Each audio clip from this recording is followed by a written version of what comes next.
तो एक बार पूरा आ चुके हैं आपके लिए सिर्फ आपके लिए नई क्लास लेकर, जिसमें मोस्ट टाइम के क्वेश्चंस मैं बताने वाला हूं और क्लास 11 के। नमस्कार विद्यार्थियों, आप सभी का स्वागत है हमारे प्यारे से यूट्यूब चैनल और आपके प्यारे से YouTube channel Pradeep sir education पे। लगातार आपको 11th क्लास की तैयारी करवाई जा रही है, 11th मजबूत होगी तब तो 12th मजबूत होगी। जल्दी ही मैं क्लास 10th भी लाने वाला हूं, एक दो दिन में वो भी स्टार्ट हो जाएगी। लगभग तैयारी सब कुछ हो चुकी है हमारी। तो दोस्तों आज फिर फिजिक्स का मैंने क्या बोला कि वही टॉपिक लेके आएंगे जो महत्वपूर्ण होंगे। तो एनसीईआरटी के जो कुछ क्वेश्चन है महत्वपूर्ण में, तो मैं उनको करा रहा हूं। उनको निश्चित तौर पर आप पढ़ेंगे तो नंबर लाना मुश्किल ही नहीं, बहुत सरल हो जाएगा। ठीक है दोस्तों। तो दोस्तों एक चीज देख लीजिए, आज कौन सा क्वेश्चन है। पिछली वीडियो को तो अच्छा प्यार दिया आपने, इस वीडियो को भी दे दीजिएगा। जो अगला क्वेश्चन देखिए, आप एनसीईआरटी बुक खोल लीजिए। लंबाई का एक नया मात्रक इस प्रकार चुना जाता है। लंबाई का एक नया मात्रक इस प्रकार चुना जाता है कि निर्वात में प्रकाश की चाल 1 है। तो जितना बोलता जाऊं उतना लिखते जाना। देखिए स्क्रीन पे क्वेश्चन आपको दिखाई दे रहा है, कोई दिक्कत वाली बात नहीं है। तो यहां पर देखिए आपको क्या लिखना है, दिया है क्या बोले, निर्वात में प्रकाश की चाल। तो आपको क्या लिखना है, निर्वात में प्रकाश की चाल कितनी है। क्या बोला है, प्रकाश निर्वात में प्रकाश की चाल के बारे में चर्चा क्या की गई है, लंबाई का एक मात्रक। तो इसको लिख देंगे एक लंबाई का नया मात्रक। और पूरा सेकंड में निकालना है, मात्रक क्यों लिखा है, कुछ ही नया मात्रक निकालना है। ठीक है, इसलिए मात्रक लिख दिया, नया मात्रक सेकंड क्योंकि समय दिया हुआ है। इसके बाद आपको इसमें आगे मैं पढ़ के बताता हूं। यदि सूर्य से पृथ्वी तक आने में 8 मिनट लगा, यदि प्रकाश को सूर्य से पृथ्वी तक आने में 8 मिनट 20 सेकंड लगा, तो यहां पर पहले तो मान, और लास्ट में क्या ज्ञात करना है, एक चीज और जान लीजिए, सूर्य और पृथ्वी के बीच की दूरी नए मात्रा में ज्ञात कीजिए। तो माना नया मात्रक, माना सूर्य से पृथ्वी की दूरी, माना सूर्य से पृथ्वी की दूरी क्या मान लिया हमने, x मान लिया। समय कितना दिया है, समय देखिए कितना दिया है आपको, 8 मिनट 20 सेकंड। अब हम जानते हैं 1 मिनट बराबर कितना होता है, 60 सेकंड। 60 सेकंड होता है, जिसको मिनट में बदल लीजिए, 60 से गुणा कर दीजिए और प्लस में 20 लिख दीजिए। 8 × 48 प्लस 20 कितना आ गया, 500 सेकंड। कितना आ गया, 500 सेकंड आ चुका है। अब हमारे पास समय भी है, दूरी भी है। अब हमको ज्ञात क्या करना है, तो यहां पर आपको जो मुख्य यही है, तो यहां पर लिख दीजिए क्या होता है, फॉर्मूला चाल बराबर दूरी बटे समय, यही होगा। अब यहां पर आपको क्या करना है, यहां पर दूरी और समय है, तो दूरी ज्ञात करना है। तो दूरी बराबर चाल गुणे समय। चाल कितनी है, 1, चाल 1 है।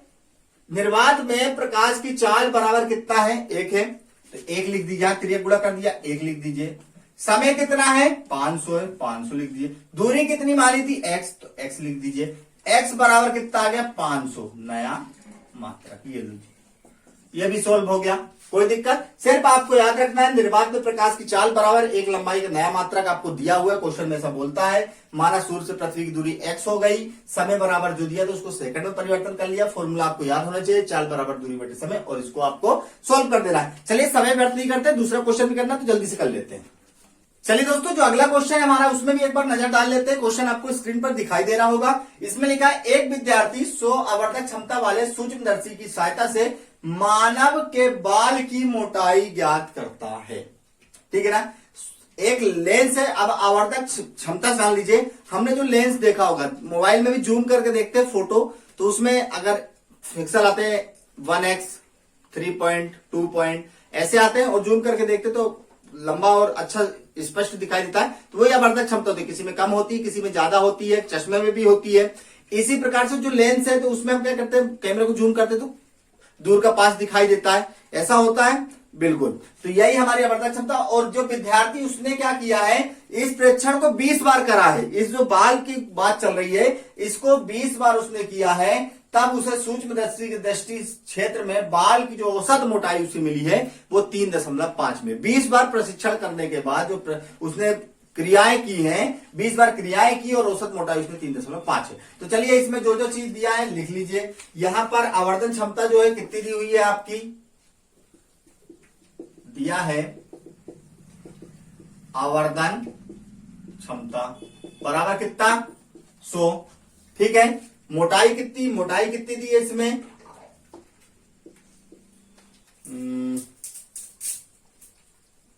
औसत मोटाई, जो औसत मोटाई है वो कितनी है 3.5 मिलीमीटर। तो इसका एक फॉर्मूला याद रख लीजिए। इसमें क्या याद करना है आपको, मोटाई बात, इसमें किसी यंत्र की आवर्धन क्षमता याद करें तो लिखेंगे किसी यंत्र की आवर्धन क्षमता बराबर, देखिए क्या होगा, औसत मोटाई, औसत मोटाई बटे होता है, औसत ये तो निकालिए, लेकिन जो इसकी असल में मोटाई क्या है वो क्या होगी, वास्तविक मोटाई, वास्तविक मोटाई। ये औसत मोटाई हमें दी हुई है, जो इसकी असल में, ये तो हमने निकाली है औसत मोटाई कि लगभग इतना हो सकता है, लेकिन जो वास्तविक मोटाई उसको निकालना है। आवर्धक क्षमता कितनी दी है 100 बराबर औसत मोटाई 3.5 बटे वास्तविक मोटाई। ये फॉर्मूले आपको याद करने पड़ेंगे। त्रिय गुणा कर दीजिए तो 100, तो ये इधर चला जाएगा वास्तविक मोटाई, और बटे में क्या आ जाएगा 3.5 बटे 100। इसको इससे भाग दे दीजिए, इससे आप भाग देंगे तो लगभग आएगा 0.035 मिलीमीटर। तो ये आपका करेक्ट आंसर आ गया दोस्तों। ये क्वेश्चन क्या है, सरल सरल है, अगर सही विकल्प में भी आ जाते हैं तो बहुत है। तो दोस्तों इन क्लास लगातार चल रही है, इंपॉर्टेंट क्वेश्चन में लगातार बता रहा हूं, तो आप हमारे साथ बने रहिए। चैनल को सब्सक्राइब कीजिए, दोस्तों को भी भेजिए और दोस्तों को भी दिखाइए। लगातार आप अच्छा रिस्पॉन्स दे रहे हैं, इसी की बहुत खुशी है। चलिए अगली क्लास में मिलेंगे। जय हिंद, जय भारत।